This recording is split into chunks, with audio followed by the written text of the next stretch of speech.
when you think of these cliches that we say. The name gut feelings, gut instincts, I just feel it in my gut, butterflies in my stomach. I mean, somehow our ancestors knew that the gut was in some way the seat of the soul. A leading functional medicine expert. Author of the book Ketotarian, The Inflammation Spectrum, How to Find Your Food Triggers and Reset Your System. Specializes in clinically investigating the underlying factors of chronic disease. How bad is this mental health crisis right now? It's massive. I mean, you look at the level of people that are struggling with depression, and it only has increased. We talked about it since 2020. The level of isolation, anxiety, and different mental health crises, it exists on a spectrum. So it's rising, and we have to ask the question, why? And now research is showing that the majority of our health begins, at least to some degree, in the gut. Our gut and brain are formed from the same fetal tissue, and it's inextricably linked for the rest of our lives through what's known as the gut-brain axis. The massive part of our work in functional medicine is realizing that mental health is not separate from physical health. There was a meta-analysis done last year looking at the root cause of depression and anxiety, and it's not what we thought it was.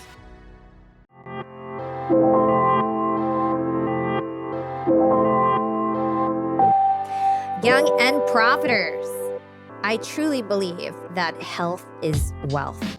And when it comes to being an entrepreneur, if you're not at your optimal health, you are definitely not being your optimal productive entrepreneur that you could be. And so that's why today I brought on a functional medicine expert, Dr. Will Cole. He's one of the most top functional medical experts in the world. And he's also a New York Times bestselling author. His most recent book is called Gut Feelings. We're going to be talking a lot about that today. And he's the host of a very popular podcast called The Art of Living. Now, in today's conversation, we're going to learn why mental health is not separate from physical health. We're going to talk about a concept called shameflammation and what that means and how we can avoid it. And we're also going to learn how to practice more self-care and control the metaphysical food as well as the physical food that we put in our bodies. And it goes without saying that I'm very excited for this episode because I feel like we all need to be improving our health, and this is something we don't talk enough about. Dr. Will Cole, welcome to Young and Profiting Podcast. My goodness, thanks so much for having me. I love the topic of gut health, and I love science topics, and I know my listeners love it as well. So I'm really pumped for this interview. So my first question, I'm just going to jump right into it. I know that you are a functional medicine expert. So I was curious to understand, what is functional medicine exactly, and how does it differ from traditional medicine? Yeah, so thank you for that. I started the first functional medicine telehealth center over 14 years ago, just for background context. I've been in this world for a long time.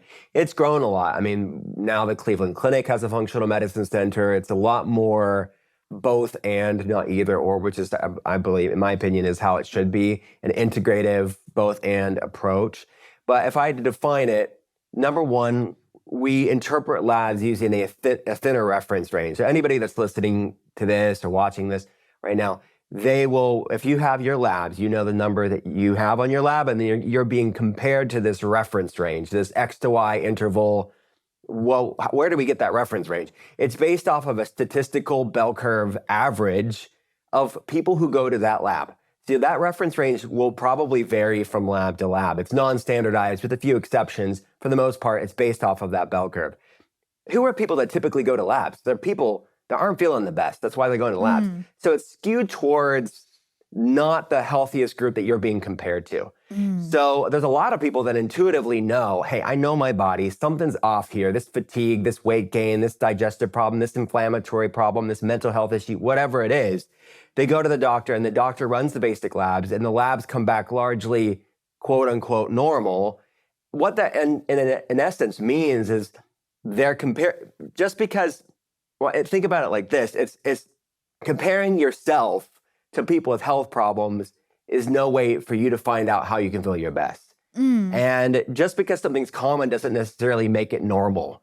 Ubiquity doesn't necessarily equate with normalcy. So we're looking at optimal, not average. We're looking at a tighter interval within that larger reference range of where does vibrant wellness reside? Where does longevity reside? Where does health span reside? That's the functional range, where your body is functioning the best. So that's first thing that is very different. Second thing is we're running more comprehensive labs. So we're looking at underlying mechanisms of action, underlying root causes like underlying gut problems, which we could talk about, or environmental toxins, or chronic viral infections, or mold toxins we see a lot of, or hormonal imbalance, whatever the case may be. We want to get to the root cause of why somebody has that symptom, that check engine light in the first place. And then we realize we're all different. There's no cookie cutter approach to getting well. We want to be tailored to someone's bio-individuality. And that's health history, that's labs, that's context, using food as medicine, using natural medicines when needed, using mind-body practices, somatic practices, breathwork, meditation, that kind of stuff, and medications when needed, and biohacking practices when needed, to really be tailored to the individual. So in short, it's a both-and approach. It's an evidence-based approach, using what's the most effective option that's causing them the least amount of side effects. That's our litmus test. And I think it speaks clearly. Our top patient base for the past 14 years are engineers, entrepreneurs, school teachers, and nurses. And I found that the commonality between those different fields is a love of spreadsheets and getting to the root cause and fixing things, and not just covering up symptoms. So those are my people, and I want to figure out what's keeping them back. Oh my God, this is so good, because there's so many things that you just said that I literally had no idea about. I didn't realize that functional medicine is more about like being optimal, and how traditional medicine is so focused on people with disease. And if you're healthy and you just want to get better, this is your route to do it, not comparing yourself to like sick people and following what they need to do for their health. So that makes a lot of sense. So in terms of how you got inspired to enter this field, like what were you doing career-wise before this? What inspired you? And I know that like your childhood also was an important factor. Yeah, I grew up in a home that was interested in wellness. My dad was a bodybuilder. I mean, this is like in the 80s and 90s. So not that all bodybuilders are interested in health, but he was. And I thought it was normal to have my dad, or your dad, lubed up with baby oil and like a turquoise Speedo, and like going to these competitions is so weird. But like Arnold Schwarzenegger era of like bodybuilding, right? But that, when we go to the health food store and go to the co-op, and I realized early on that I was eating different than my friends and family were. And that, was for so much of us, like those early years are very formative in our lens in which we see the world in many ways, for good and bad. And that was definitely a good part of it. And that evolved to me wanting to be formally trained in this. So I went to Southern California University of Health Sciences, where there's MDs and DCs and acupuncturists and oriental medicine and nurse practitioners all learning their field in health sciences. And that's where I went to school, and I knew that I wanted to be formally trained in functional medicine. So my postdoctorate is in functional medicine through the Institute for Functional Medicine. I guess in short, I've always been a health nerd. I was a kid in high school packing my lunches with like bell peppers and the random superfood that I read about, and was biohacking before biohacking was a thing. And now I get to help other people, figure out their health problems. And you've made a really big name for yourself. In fact, you've worked with Gwyneth Paltrow, and that was like a really big gossip story when it came out. And you helped her with her diet regimen and with her company, Goop. So how did you guys first link up? What's the story of how you worked with Gwyneth Paltrow? So I knew we had mutual friends and I've known her off like the books. The last two books that I've released are through Goop Press and Penguin Random House. So there's that relationship. But before the books, the relationship came from her being a health seeker and wanting to optimize her health and take it to the next level. And I think it's a testament to everybody, no matter what field you're in, is just to stay in your lane. Like, I'm based in Western Pennsylvania, in rural Western Pennsylvania, not in Los Angeles, not in New York, not in Miami, like doing my own thing, minding my own business, and just being the best me I can be to serve people and help people around the world. And I think when you have high performers like her and other patients that have, no matter what space they're in, that speaks for itself. That work and results speak for itself. So it was just a meeting of minds when it came to people, me loving what I do and having passion for what I do, and her wanting to go to somebody that's been in the space for a long time and sees great results. So it really was that. We became good friends, and evolved to me writing things for Goop and different things from a functional medicine perspective. And then when Goop had started their literary imprint, I was the first author on their imprint under Penguin Random House. So it's been a great relationship, both professionally and personally. Yeah, I love that. And one of the things that sparked my interest when I was reading about your work with Gwyneth Paltrow is that you were helping her with her long COVID. And I feel like something that probably, I would say 80% of people listening had gotten COVID already. So what are the symptoms of long COVID? Is that, I don't really hear about it much. Do you feel like that's still a thing? What would be the symptoms of that? Yeah, fam. I did a big thing recently. I rolled out benefits to all of the US employees at Yap Media. Everybody now gets health insurance and they get options for 401k plans. And it took me so long to roll this out. And in fact, we lost so many star employees because we didn't have benefits. And that's such a big deal to people. But I had blown it up in my head. Benefits was this unachievable thing. We had to be a certain size before I could offer benefits, that we were too early to offer benefits. And I'd always thought that it was going to be this big, burdensome, expensive thing.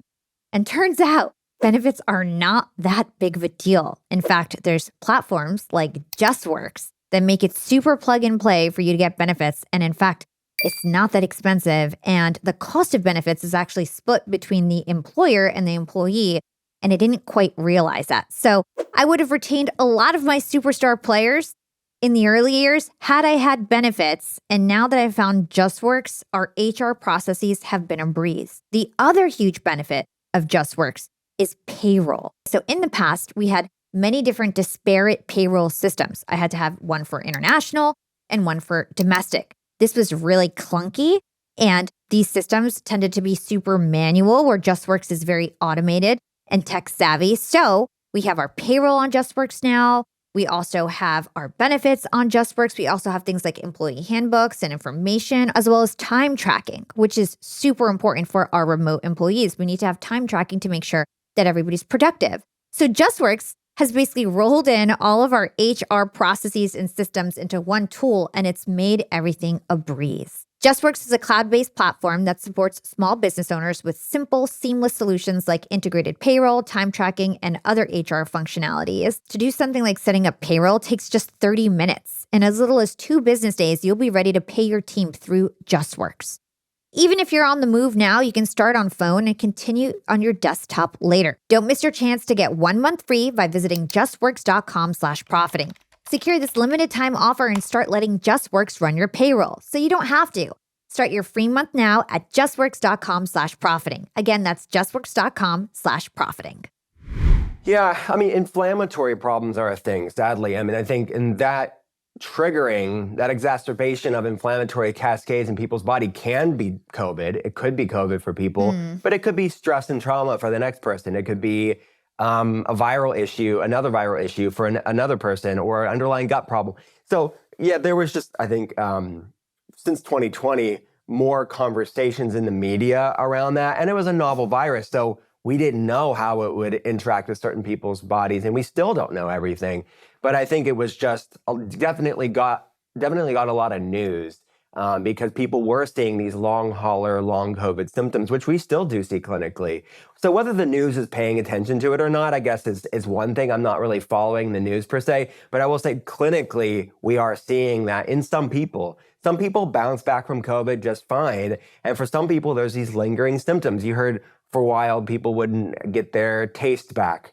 Their taste would go away, or their brain fog would last, or their fatigue would last, or it triggered some autoimmune problem in other people. So it wasn't across the board, but it was this subset of people that have these long chronic symptoms that was triggered by a virus, in this case, COVID. But that's nothing new. Post-viral triggering of things can happen for many people. Like Epstein-Barr virus is a good example. Not everybody that gets Epstein-Barr virus issues has chronic symptoms, but some people, they do. They can get chronic fatigue syndrome from it. So it's this interplay of a lot of variables that the trigger can be the virus, but it doesn't happen in a vacuum. There's other things that are at play. Yeah. And I know that we're going to talk a lot about stress, trauma later in this conversation, which is probably more relatable to most people in terms of how they can get inflammation in their bodies. So you have this new book. It's called Gut Feelings. What inspired you to look at the relationship between food and emotions and how we can heal our body using food and emotions? Yeah, it's born out of my clinical work, my day job. And when you're looking at labs 10 hours a day for as long as I've had it, you hear a lot of stories that are behind the labs, a lot of people's lives and what precipitated where they're at. So gut feelings is really a ripple effect of that focus with telehealth patients. So the name gut feelings, you think of that on a human level when you think of these cliches that we say.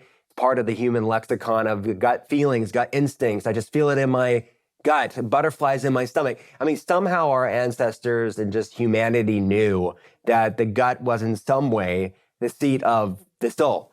And now research is catching up with antiquity, that the majority of our health begins, at least to some degree, in the gut. Our gut and brain are formed from the same fetal tissue. And so when babies are growing in their mother's womb, the gut and brain are formed from that same tissue, and it's inextricably linked for the rest of our lives through what's known in the scientific literature as the gut-brain axis, or the connection between my gut and the brain. If you think about it, even on a physical level, the gut, the intestines, resembles the brain in many ways, and it's connected through the vagus nerve, which is the largest cranial nerve in the body. It's responsible for the resting, digesting, that parasympathetic aspect of the autonomic nervous system. It comes from the Latin word which means wanderer, wandering, because it's the largest cranial nerve in the body. And it's when you're talking about how, like when somebody gets nervous and with public speaking or something like that, they maybe have to run to the bathroom, or that there are many examples of the connection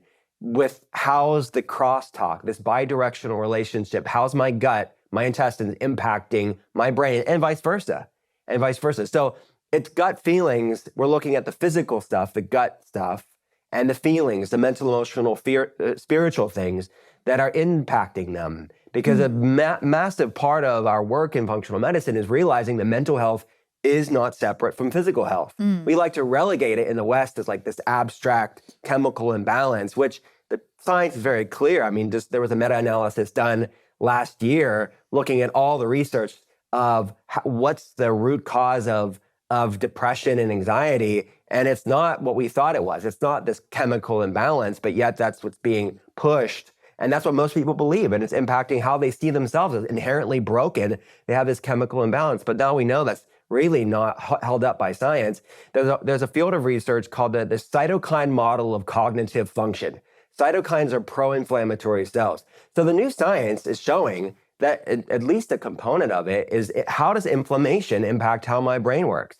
How does inflammation impact mental health? Well, 75% of inflammation, 75% of the immune system, which is a product of inflammation is a product of the immune system, is made in the gut, stored in the gut. So it's no coincidence that to understand mental health, you have to look at the gut, which is why researchers call the gut the second brain for that reason. And the fact that 95% of serotonin, your happy neurotransmitter, is made in the gut. 50% of dopamine is made in the gut, stored in the gut. They don't pass through the blood-brain barrier, but what researchers are looking at, the new science, is how do these neurotransmitters that are made in the gut impact gut health, which works upon the vagus nerve, that largest cranial nerve. How is that crosstalk between the gut and the brain and the brain and the gut? What's the health of that? Or what researchers call vagal tone. We're looking at the tone of this vagal nerve. That's weak in a lot of people, which is why you're seeing the epidemic of mental health issues and other nervous system dysregulation issues. So, it's profoundly powerful and positive, because the brilliant thing is, when you know what you're up against, you can do something about it. These are healable, improvable, supportable, overcomable things. You are not broken. So this is a message of, I think, health, having agency of your health and freedom to not settle for feeling less than you deserve. I love this. And I feel like there's so much to dig into. And I love the fact that you're saying that we have agency. This is something that we can fix instead of placating ourselves with medicine and things, like depression meds, for example. Maybe that's something that we need, but maybe to your point, it's just the food that we're eating or something else that we're doing and we're not actually addressing the root cause. So I love the work that you're doing I do want to dig into a lot of the things that you said.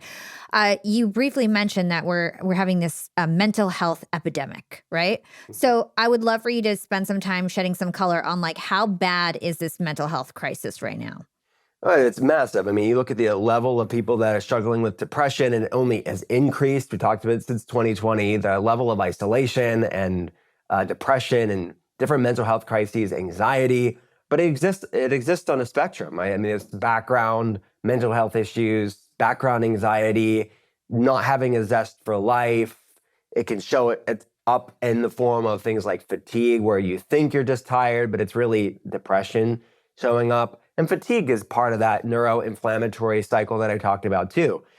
And then it could be overt, diagnosable mental health issues, and then everything in between. So it's rising, and we have to ask the question, why? And it's not just one reason. It'd be overly reductive for me to say it's one thing. It's a confluence of factors, but we have to look at these multi-pronged reasons, these pieces to the puzzle as to why we're faced with this level of mental health issues. And I think even redefining of how we even see it versus seeing it as a disorder or a disease or something inherently broken in you, see it as a check engine light. What is my body telling me right now that it's lacking and it needs some attention?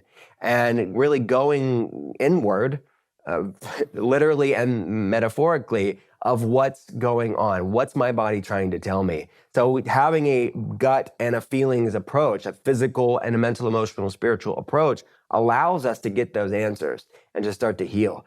So in short, to answer your question, why are we seeing it? What's the status? I mean, I think it's summarized best when you look at researchers looking at what they call an epigenetic genetic mismatch, that our genetics haven't really changed, researchers estimate, in over 10,000 years. So basically, we're the same human that we've been for over 10,000 years, but yet our world has changed so dramatically in a few generations, in such a finite period of time when you're putting that into context with the totality of human history. So it's an evolutionary mismatch is what they call it. And so what are the factors there? It's the foods we're eating or the foods we're not eating. It's the impact on our environment, which we're intimately a part of, the decimation of the soil microbiome, which is connected to our gut microbiome. So the foods we're eating are being impacted by that, which leads to many other things, disturbances, nutrient deficiencies, et cetera. Again, this is our second brain, is our gut.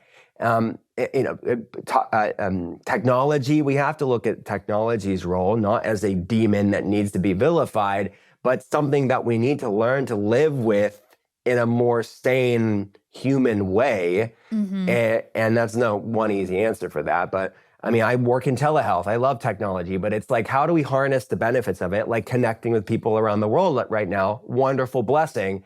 But we also know this is a double-edged sword for many people, that it can feed isolation, feed this sort of incessant FOMO-inducing, frenetic energy in their life.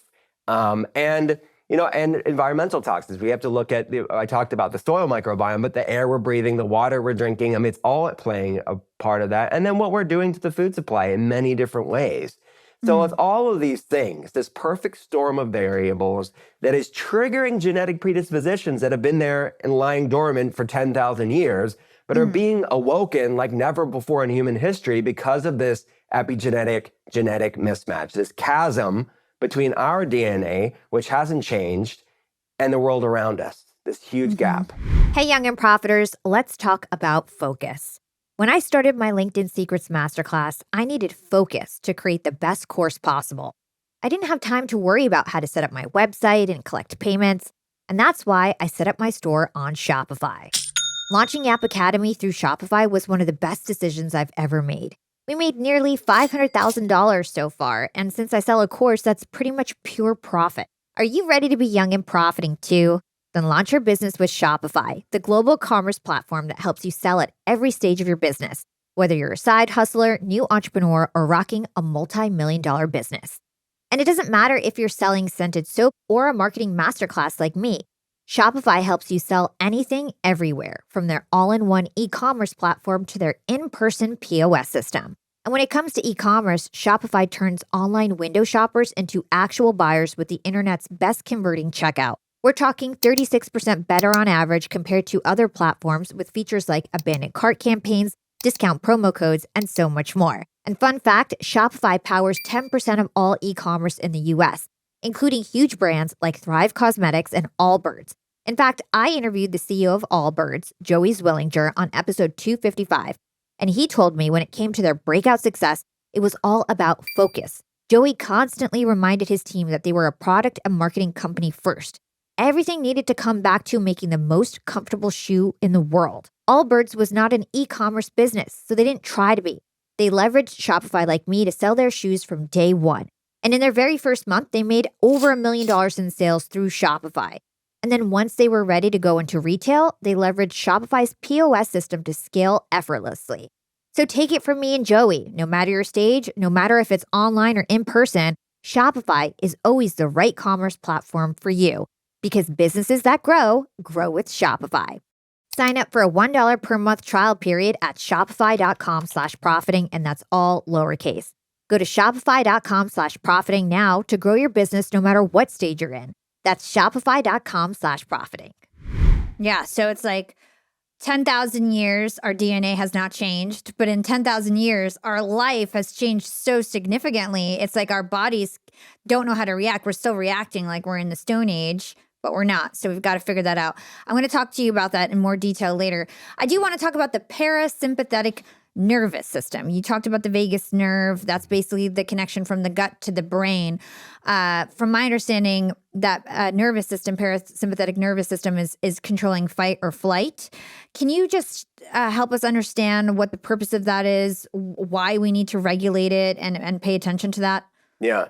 So a lack of parasympathetic tone is causing an overtoning of the sympathetic response. So when we're talking about nervous system dysregulation, on a basic level, we have two different branches of the autonomic nervous system. There's the sympathetic and the parasympathetic. The sympathetic is fight, flight, or freeze. It's that, okay, I'm being chased by some predator, but there may or may not even be a predator there. Most people find themselves in this overtoned sympathetic nervous system response.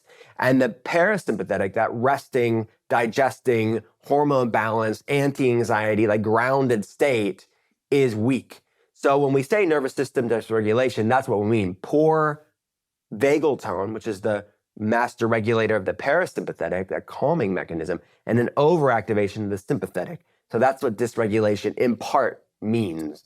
So how do we rectify that? Well, it's improving vagal tone in part. So how do you do that? You improve gut health, which is a major part of that. Remember I mentioned resting, digesting gut health. Improving gut health is a major part of improving vagal tone. And not just that, but we want to have a sort of multifaceted approach here. But that's what we need to do. And most people, when they don't even know they have poor vagal tone, and it could be showing up in many different ways, like poor, like background anxiety that I mentioned, that wired and tired feeling, anxious but exhausted feeling, brain fog, fatigue. I mean, even to this larger dysregulation of what's known as the neuroimmunoendocrine axis. So the nervous system is just one part of that, but the intersection between your nervous system, your immune system in the form of inflammation is a product of the immune system, and the endocrine axis, the hormonal system. So we talk about nervous system dysregulation, but your body isn't separate things. It's integrated, it's interconnected, so it's part of a larger cascade of communication between different systems of the body. So what we really look at is the neuroimmunoendocrine axis, because that's going to show up in hormone dysregulation, inflammation issues, and nervous system dysregulation. That's the majority of human right now, sadly. But again, the flip side of that is when you, like Maya Angelou said, when you know better, you do better. Like we know more now than we've ever known before about this stuff. So like our parents' generation, our grandparents' generation, they struggle with stuff too, but they just did everything that if a white guy with a white coat said to do something, that's what they did.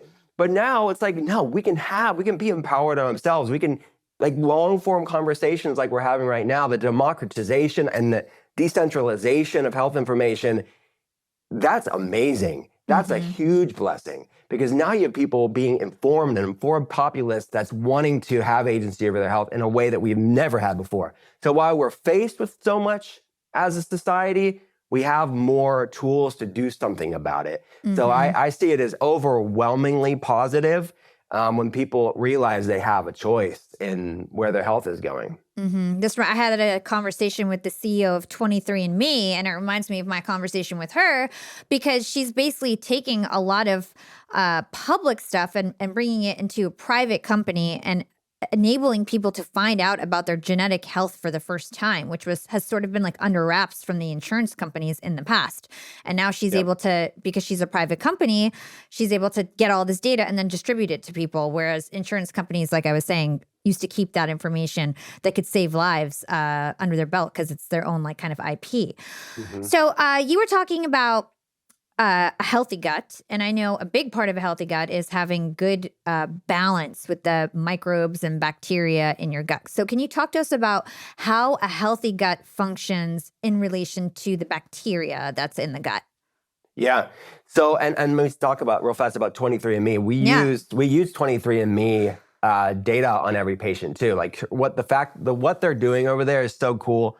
Because we can use that data, and you don't need a functional medicine doctor for it, like when you had that conversation with her. Anybody can do this, but we in functional medicine love it too, because it does give us this amazing data for us to interplay. That's the genetic side, and we can look at methylation and detox pathways, so much stuff from the genetic data that they provide us, but then we interplay that with the epigenetic stuff, like underlying gut problems and nutrient deficiencies. So it's great data. I love that you had that conversation. I'm a big fan of them. So your gut, as I mentioned, your gut's formed from the same fetal tissue. Depending on the study that you look at, we have anywhere between 30 trillion to 100 trillion bacteria in our gut. And let's just go with a higher number, upwards of 100 trillion bacteria. We have about 30 trillion human cells. You are exponentially more bacteria than human. We're outnumbered. We're sort of the sophisticated host for the gut microbiome that it influences us more than we influence them. We can say we co-evolved with it, and it's a symbiotic relationship, which that, in effect is still the case. But you can think of it like they literally control us. I mean, 95% of our serotonin is made in the gut, stored in the gut. So many of the things, and this is something maybe to think about when you crave a food, or you have a bad day and you're irritable and you don't know why, when you have mood swings in your life. Is it you, or is it your gut bacteria that's influencing your brain? So this is this type of science that's in the scientific literature that sounds almost science fiction, but it's being looked at by gastroenterology researchers. So it's really exciting stuff that when you look at, it's kind of freaky, but at the same time, you can do something about it. You can do things in your life to support a healthy, balanced microbiome, so you have this beautiful, balanced symbiotic relationship, and you're not the whim of the cravings and the hangriness and the mood swings of a disrupted, dysregulated gut microbiome, this sort of gut garden, this microbiome metropolis. Think of them as, they're called colony-forming units. So there's different colonies of bacteria, and some are opportunistic or pathogenic bacteria, which aren't inherently bad. But in higher levels, like these weeds that overgrow in this gut garden, they can influence and tell your brain to do things that aren't conducive to a healthy, balanced life. You won't feel good. You'll feel dysregulated. So we have to understand that the gut influences your mood, impacts your mental health, impacts what you crave as far as food, relationships. So it is, you get more bang for your buck when you go upstream and get to the root cause. And for many people, your gut's going to be a bigger needle mover for you being the best version of you. It's so interesting to think about that, like, if I changed my gut health, that my personality might change, right? It seems so like unbelievable, but is that true? Like, if somebody were to optimize their gut health, could it be that like they would literally see significant changes in their personality? I mean, I wouldn't say significant changes in their personality. There's still going to be you. Like, you will still be you. I will still be me, but we'll be the best versions of ourselves. We'll be a healthy, grounded, balanced, regulated version of ourselves. So there'll be certain things that you think are like the person that's out there, they think, oh, that's just the way that I am. Like some people will say, I just, shoot straight. I just tell it like it is. And that's like a euphemism for being rude and unkind. And they equate that with being a personality trait. But really, it's just a dysregulated gut-brain axis that when you improve their gut health, calm inflammation levels, they're going to be strong, they're going to be assertive, but they're going to do it in a way that is more healthy, right? They're going to do it in a way that's not cutting people down, but really just speaking truth in power, which is quite different than the frenetic being horrible person, unkind person, and saying that's their personality trait. So typically there's a personality trait that's covered by dysregulation and imbalances. So I want that uncovering to happen so they can shine brightly without the covering of dysregulation and inflammation in their life. So in terms of improving our gut health, improving good bacteria, we've had a couple episodes on this, so I know a little bit. I know like we should take a prebiotic, a probiotic, fermented foods. Is there anything that you want to call out like if you guys want to improve your gut health, do X, Y, and Z? I want to talk to all of my employers out there. Let's talk about company culture for a second. At Yap Media, we have a really unique company culture, and we're all obsessed with excellence, and we even call ourselves scrappy hustlers. We're all scrappy hustlers at Yap Media, and my team is growing fast. And hiring is a pain in the butt, especially if you're looking for A players that are going to roll up their sleeves. But luckily, when it comes to hiring, I no longer feel overwhelmed by the search for the perfect candidate because I use Indeed, the ultimate hiring platform. Indeed's matching engine always presents me with a pool of high-quality candidates that match my job description to a T. If you're tired of drowning in your hiring pool, Indeed is here to rescue you. You can use Indeed for scheduling, screening, and messaging your candidates, making the entire hiring process a breeze. And Indeed doesn't just help you hire faster. 93% of employers agree that Indeed delivers the highest quality matches compared to other job sites, according to a recent Indeed survey. I've hired some of my best employees Indeed, some of my best scrappy hustlers. With over 140 million qualifications and preferences analyzed every day, Indeed is constantly learning from your hiring preference. So the more you use Indeed, the better it actually gets at finding your perfect match. Join the ranks of more than 3.5 million businesses worldwide that have already chosen Indeed to hire great talent fast. And listeners of my show will get a $75 sponsored job credit to get your jobs more visibility at Indeed.com/profiting. Just go to Indeed.com/profiting right now and support our show by saying you heard about Indeed on this podcast. Indeed.com/profiting. Terms and conditions apply. Need to hire? You need Indeed.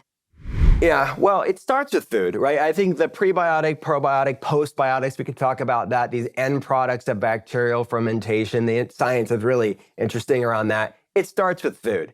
And the foods you eat influences your microbiome. So having good, clean protein throughout the day to balance your blood sugar, which is really important when it comes to metabolic health, which in turn crosstalks with your gut health. How you have healthy metabolic health, it's having healthy gut health. And that in part starts with protein optimization. So at the very least, getting 90 grams of whole food, a complete amino acid profile throughout the day, 90 to 100 grams per day of clean protein. That could be like grass-fed beef, wild-caught fish, something like that, organic chicken or turkey. Healthy fats, not avoiding those.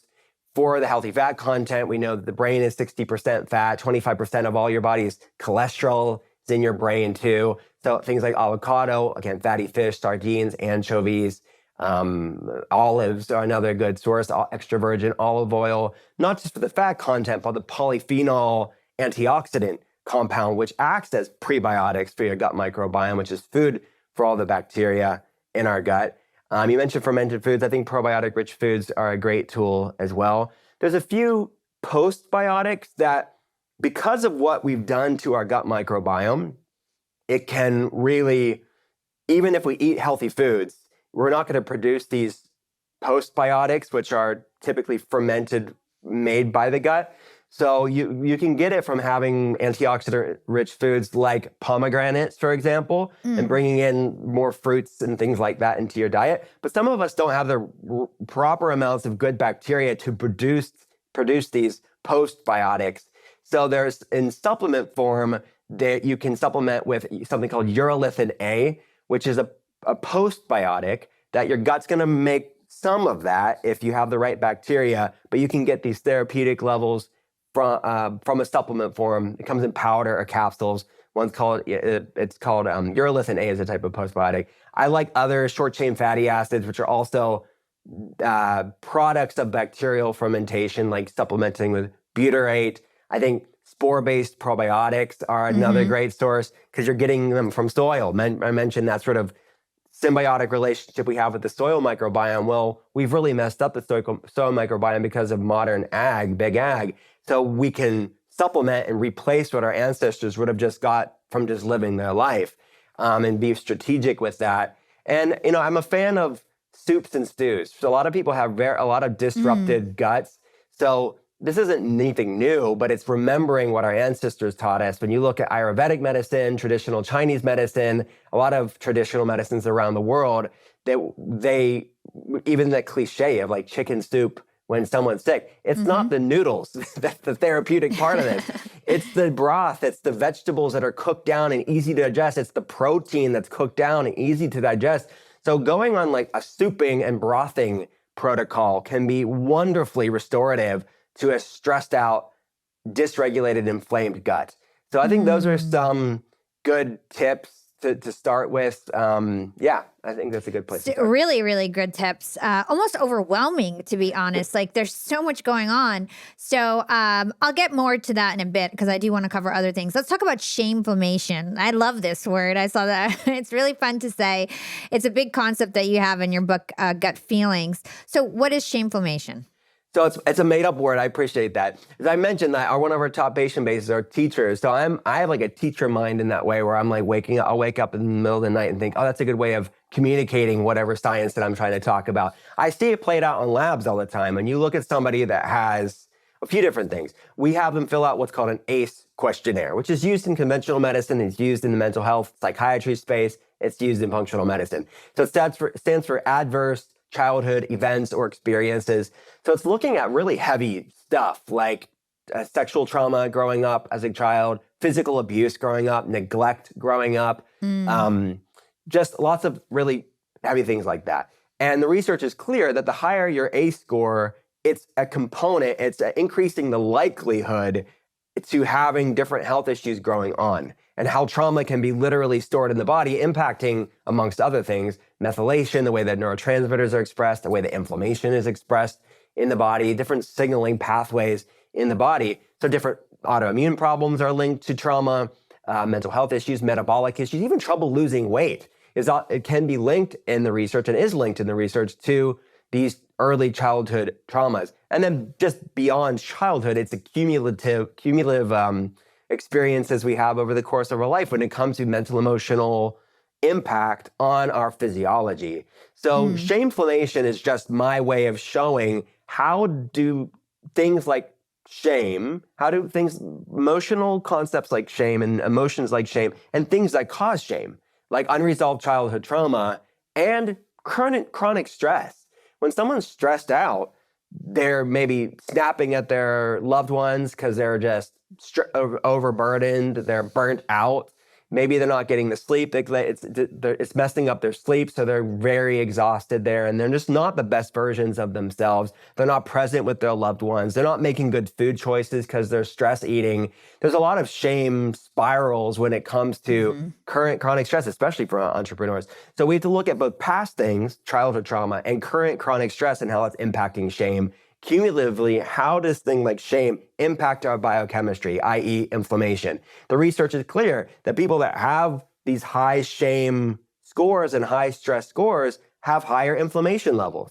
But they could be eating the best food under the sun. They could be the quintessential biohacker aficionado, taking the right supplements, listening to all the podcasts, doing all the things, but they're still serving their body a big slice of stress and shame every day, the spiking inflammation. You have to look at these mental emotional things, which are a lot more nebulous, a lot more nonlinear and abstract, because it's easy and prescriptive for me to say, hey, have these foods, they've been shown to do X, Y, and Z. Don't have these, they've been shown to mess up your body in this way.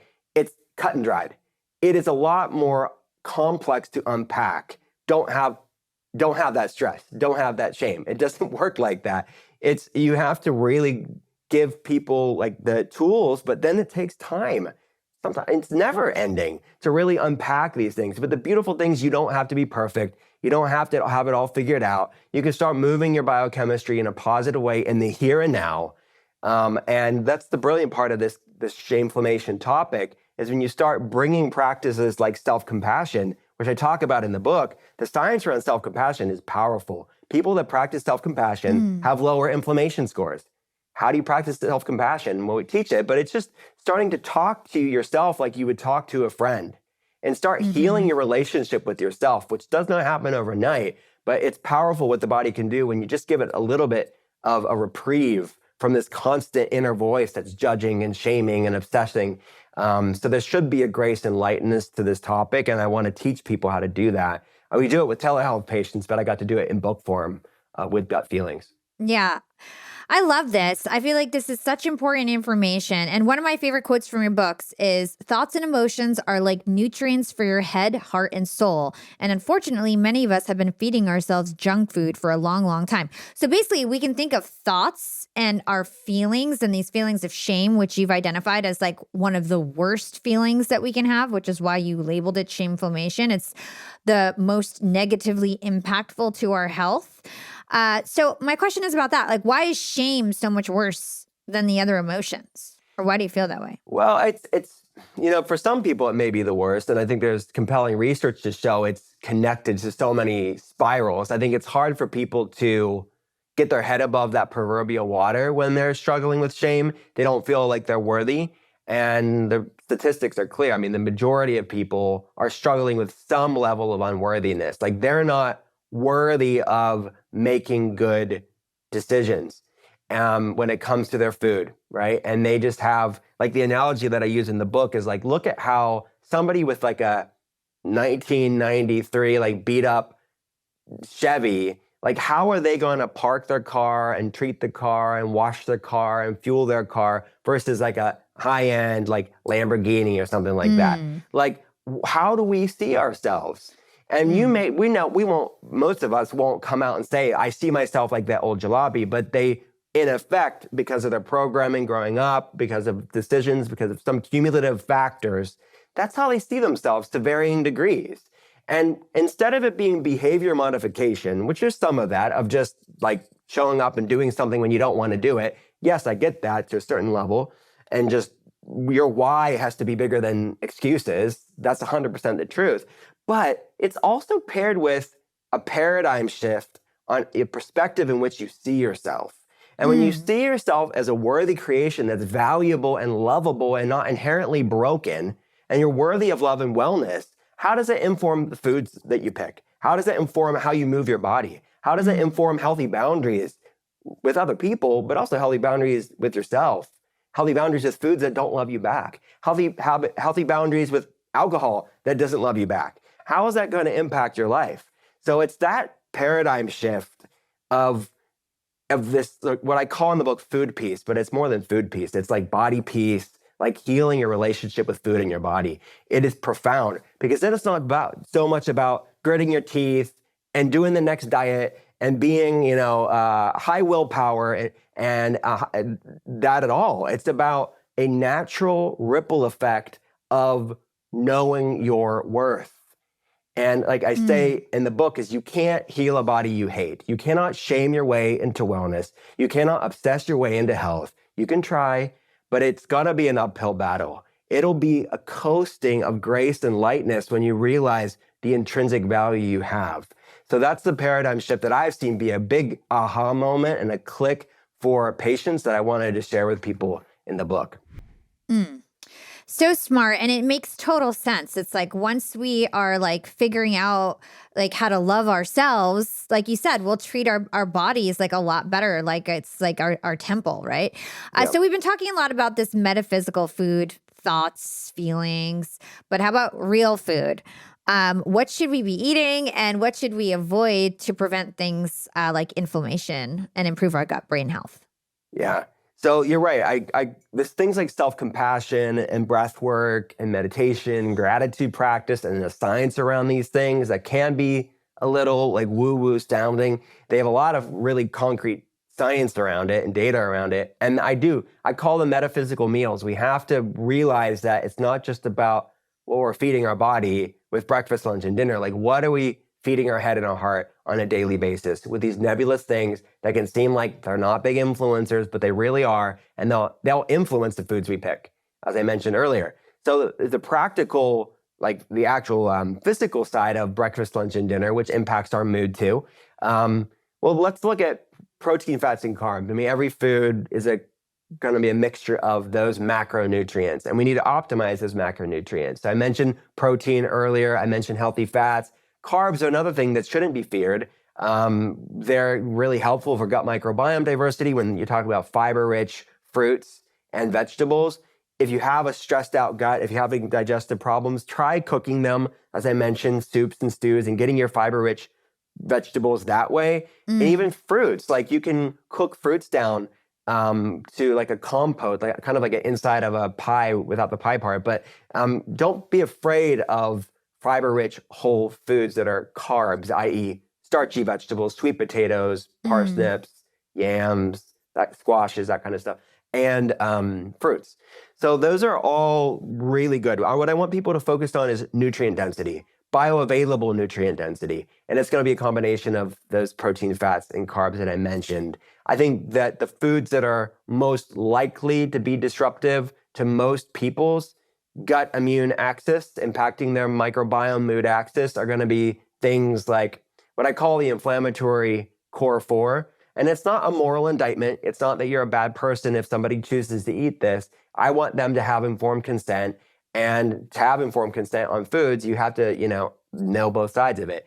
So there's so much bio-individuality with this topic too. Some people can have some level of these and they're not going to notice any problem with it. So number one would be gluten-containing grains. You can get better for you versions of gluten, like sourdough bread is a good example of that, because the fermentation of the sourdough breaks down the gluten.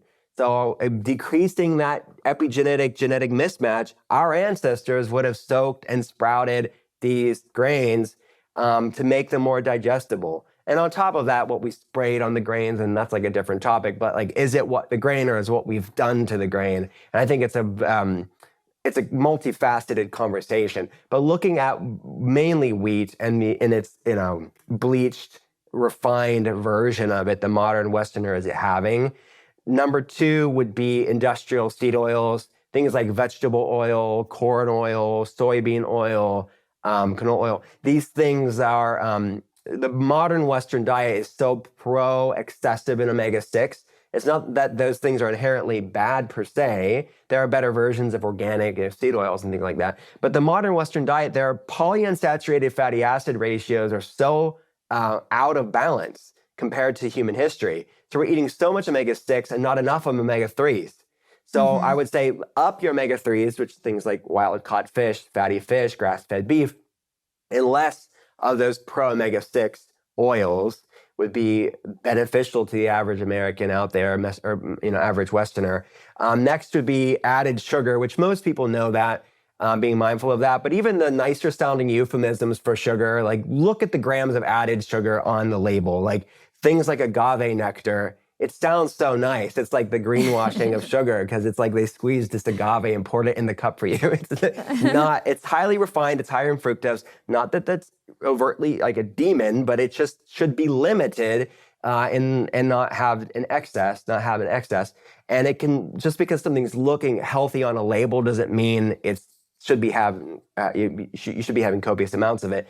And the fourth one would be conventional dairy, like regular milk. I'm a fan of dairy, but in its grass-fed, organic, fermented versions of it, like kefirs and yogurts and cheeses, like especially sheep and goat cheeses, but also A2, grass-fed A2. When you see A2 milk and A2 cheeses and things like that in the health food stores, what they're talking about is a subtype of casein, which is the dairy protein, beta-A2 casein, which that conversation of that epigenetic mismatch, our ancestors would have consumed dairy from A2 cows for thousands and thousands of years. Well, most cows that people are drinking are all beta A1 casein. Again, that evolutionary mismatch.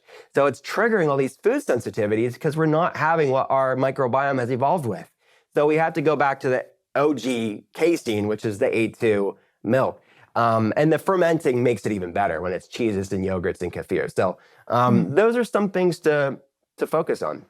It feels like the future of medicine as I have conversations. I've had like Dave Asprey on the show and Naveen Jain and folks like you. It seems like the future is really this bio-individuality that you were talking about. It's understanding that your body reacts to different foods differently, the way your brain works is different. Everything about your body is individual to you. So what is like the first couple of things that we should do to understand our bio-individuality? Well, I would say labs. Labs, you can know as definitively as you can know and see data. And like I mentioned, that love of spreadsheets and see that data improve over time. So that way there's no ambiguity on, I think it's working, or, look, your intuition's first and foremost. You knowing your body and being empowered to know your body is first and foremost. But your confidence in your body will enhance when you see numbers and then can correlate that how you feel with the data. And I think it's the best of both subjective and objective, like information and feedback for yourself to be empowered to make decisions. So labs would be the first and foremost. If I had to guess if I had to tell the person what labs they should consider if they, so they don't have to guess, would be a comprehensive metabolic panel. That's things like glucose, blood sugar, your fasting glucose. We want it under 90 in functional medicine. A1C, which is a 3-month average of your blood sugar, I want it under 5.5.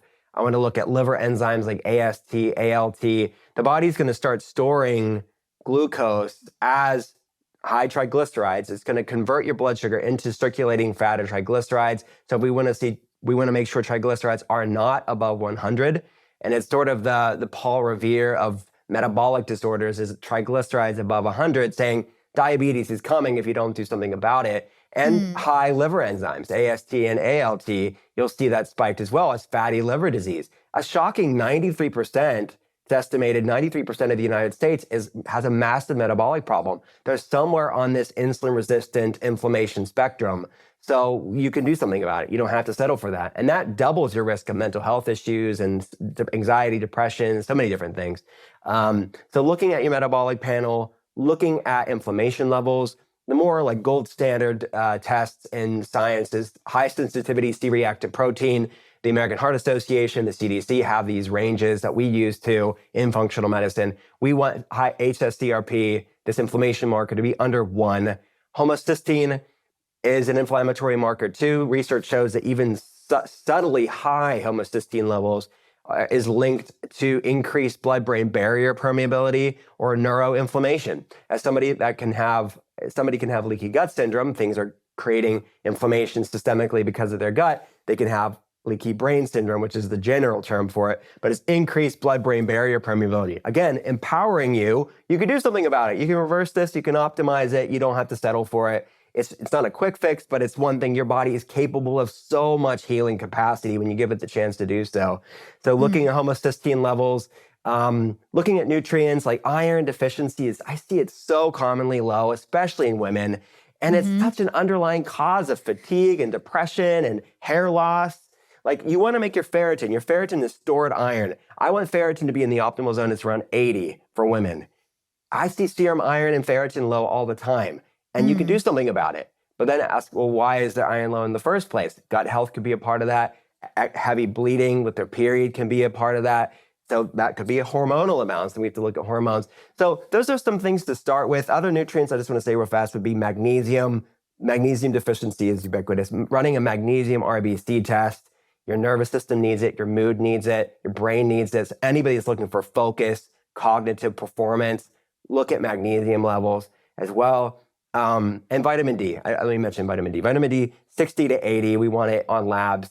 A lot of people are deficient. And then you talk to people like, I'm supplementing or I'm outside all the time. I live in, sunny climate, Southern California, Miami. They're still deficient. You have to supplement the right dosage for you. And that's where labs come in. So you're not overshooting or undershooting. You can target it based off of your number. Young and Profiters, if you're anything like me, you take pride in your own personal space. And that's why I spent a lot of time on my apartment making it the perfect pink palace for me, all set with the velvet couch, an in-home studio, and skyline views of the city. And while I love my apartment, I can get really sick of it. I can get really uninspired. And if you work from home, you know exactly what I'm talking about. But the good news is, like many of you guys, I'm an entrepreneur, and that means that I can work from anywhere. And so finally, this past holiday break, I decided to pack up my bags and my boyfriend, and we headed to Venice Beach, California. We got a bungalow with a fenced backyard, and the change of scenery and the fresh air really inspired some new ideas for my business. And now I'm hitting the ground running in Q1. Airbnb helped me make these California dreams come true. And in fact, Airbnb comes in clutch for me time and time again. Whether it's finding the perfect Airbnb home for our annual executive team outing or booking a vacation where my extended family can fit all in one place. Airbnb always makes it a great experience. And you know me, I'm always thinking of my latest business idea. And I found out that a lot of my successful friends and clients host on Airbnb, and I got curious. They told me it's a great additional passive revenue stream. And so I want to follow suit. Me and my boyfriend decided that we're going to spend more time in Miami. And then whenever we're back on the East Coast, we're going to Airbnb our place to make some extra money. So I can't wait for that. And a lot of people don't realize they've got an Airbnb right under their own noses. You can Airbnb your place or a spare room if you're out of town for even just a few days or weeks. You could do what I did and work remotely and then Airbnb your place to fund your trip. Your home might be worth more than you think. Find out how much at airbnb.com/host. That's airbnb.com/host to find out how much your home is worth. Okay, so you just gave so much information. Obviously, a lot of us listening, or most of us, I would say, are probably not functional medicine experts. How does it work to work with a functional medicine expert? Is it through insurance? Do you just find them? How does that work? Yeah, so as I mentioned, I started the first telehealth functional medicine clinic 14 years ago. So I basically don't leave this room for 10 hours a day for the past 14 years. They let me out to see my wife and kids occasionally. But we make sure functional medicine is accessible and affordable as possible. So we have these amazing different ways that I can be there, and not just me, but my team can be there for you all to democratize functional medicine, whether you want labs or want support and guidance or a protocol for you or supplement recommendations, whatever. So all that's at drwillcole.com. Just go to the Become a Patient consultation page, and there's 5 or 6 different ways we're there for people. Some very accessible and affordable, and some concierge, higher end stuff if people want that one-on-one time, and everything in between. So people can decide for themselves. I want to make my goal and my heart and my passion is to get functional medicine as accessible and affordable to people and meet them where they're at. And so that's a good, for what we do, you can check that out. Functionalmedicine.org is another great resource. Functionalmedicine.org is everybody all the physicians that are functional, that train through IFM are on that directory. And that's what the Cleveland Clinic's Functional Medicine Center, they're all trained through IFM, and that's who's trained me and who's trained my team. So if you want someone in your own town and not in telehealth, then go to functionalmedicine.org. Perfect. Okay, cool. So a couple more questions here, then we're going to close us out. I do want to talk about how we can give some TLC to our heart and emotional well-being. And I thought we could do a fun, quick fire style. You listed 5 things in your book. I'm going to rattle them off and then just give us a quick, elaboration on it. So the first one is slow down and embrace the joy of missing out. Yeah. So I mentioned the FOMO, inducing content on social media. That whole section on JOMO, which is the joy of missing out, it's the antithesis, the antidote to FOMO culture, where I talk about practices like Hygge, which is used in Scandinavian cultures, where, it's unplugging, it's cozying up to a good book under a weighted blanket, and just some self-care, and done in really intentional ways, which is so medicinal to the body. So I teach a lot of practical science-backed ways to bring more JOMO into your life, which is powerful medicine. You can have great supplements and food, but just some quiet and stillness is very therapeutic to the body. The second one is allow self-compassion to flourish. Yeah, so that's me talking about the science of self-compassion and teaching ways practically how to practice self-compassion. It's the antidote to shameflammation. It's a way to calm inflammation in a way that doesn't involve expensive biohacking therapies or going to organic food or expensive supplement. It's just like, how can you go inward to shift your biochemistry? And these terms like self-compassion can be very abstract, but I teach how to do it really practically in the book. Slow down and reconnect with your gut feelings. Yeah. I mean, that is just in general, we have this hustle culture, right? Where burnout is a badge of honor and more is always better. Sometimes rest is the most productive thing we can do. Sometimes saying no and unplugging, and you're going to be the best version of yourself come Monday. And we think, well, burning ourselves out all weekend long no, you're going to burn out. And if you don't give your body some rest, if you don't take the cue from your body's going to choose a time for you. And that's a message from somebody that sees that all the time. People that think that they're a robot and they're not a robot. And they need to realize that burnout is a real thing.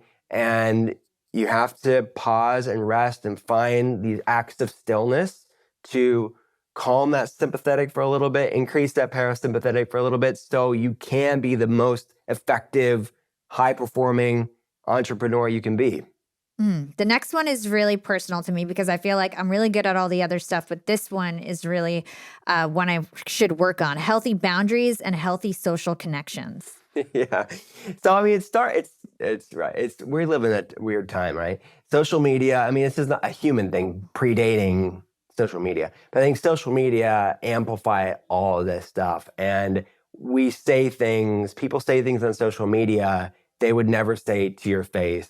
So it's just a call for all of us to like look at how we're interacting with people. What's the information we're taking in?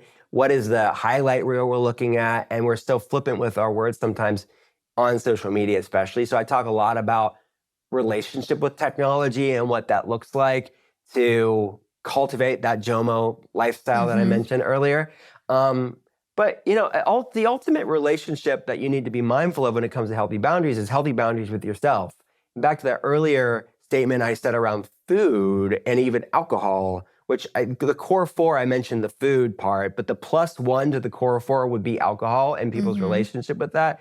But that's a bigger topic. But I think looking at healthy boundaries when it comes to your relationship with yourself and what you are entertaining as, fun or enjoyment or a pastime, really take a hard look on, does it love you back or not? And avoiding things, whether it be food, whether it be drinks, whether it be relationships, avoiding something that doesn't love you back isn't restrictive. It's not punitive. It's self-respect. And continuing to eat foods, continuing to drink things, continuing to entertain relationships that don't love you back continually and wondering why you're still miserable. It's like staying in a toxic relationship and wondering why you're still miserable. You have to realize that your relationship with yourself will dictate all the things you allow into your life. And what a great way, I feel like, to close out this conversation. Well, this has been such an excellent interview. I really enjoyed it. I end my show with 2 questions that I ask all my guests. The first one is, what is one actionable thing our young and profiters can do today to become more profitable tomorrow? I would say find your why. I mentioned earlier, let your why be bigger than your excuses. If people have a big why, then, we make time for things that are important to us. And I see people all the time make excuses. I'm too busy to prioritize my health. I can't do it for this, this, and this. I see single moms that are horribly sick with autoimmune conditions reclaim their health. And I see people with all the excuses in the book reclaim their health. And then you see people that have everything and they make all the excuses. The commonality is not, I have it all perfect. If you're waiting for the right time, it's now, I guess would be a way of putting it. If you're waiting for the right time, it's now, because there's always going to be another holiday or vacation or deadline for you to put off you. But for you to be the best entrepreneur, you need to have your health. And I see people always kept back from living the life and achieving the things they were called for and they have the talent for, but they're kept back because of health issues. So you have to prioritize. It's like cliche. It's like the greatest